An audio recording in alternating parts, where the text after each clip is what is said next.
El Alzheimer. En 1901, Alois Alzheimer, que fue un neurólogo y psiquiatra alemán, estudió el caso de una mujer de 51 años que tenía síntomas que ahora conocemos como síntomas de Alzheimer. Años después, cuando esta mujer muere, se le realiza una autopsia y se descubre que tenía dos tipos de lesiones, una en los ovillos neurofibrilares y otra en las placas seniles amiloides. Estos datos fueron comunicados en 1906 y publicados en 1907. En 1908, en la octava edición del Manual de Psiquiatría de Kraepelin, se introdujo el concepto de enfermedad de Alzheimer. La enfermedad de Alzheimer es la causa de demencia más común y afecta a 17 millones de personas en todo el mundo. El aumento de incidencia anual de los 60 a los 70 años es del 1% y de 85 en adelante es del 6 al 8%. En poblaciones supervivientes mayores de 80 años, el porcentaje es de un 30% y va en aumento.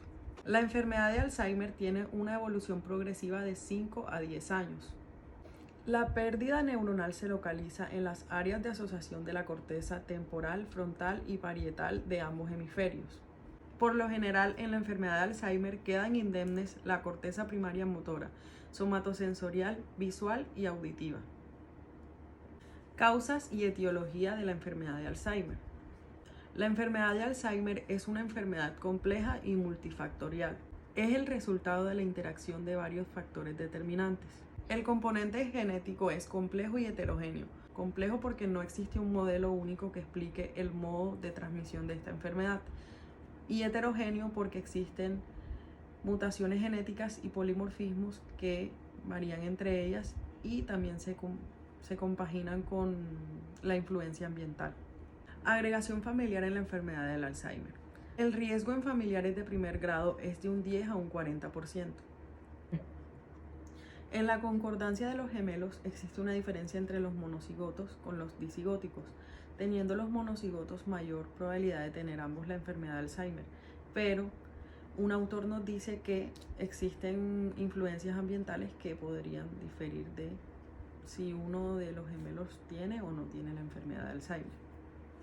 La detección de genes de riesgo es difícil, porque el incremento proporcionado de un solo gen de riesgo es muy pequeño y se deberían encontrar combinaciones de varios genes de riesgo. Esto lo dice Ballard. A continuación les voy a hablar sobre dos tipos de Alzheimer. Uno es el presenil y el otro es el senil. El presenil tiene un inicio temprano de antes de los 65 años.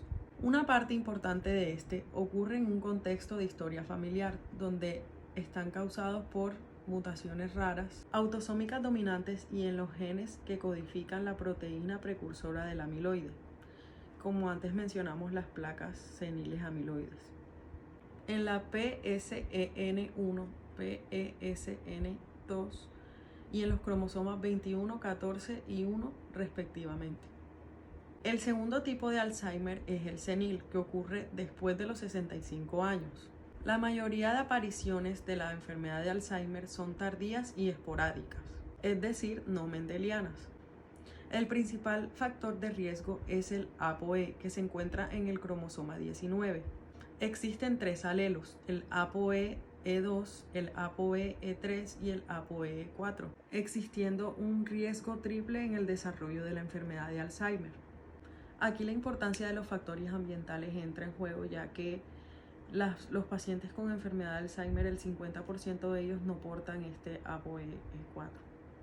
Existe una predisposición genética fuerte, que es del 40 al 60% de riesgo atribuible.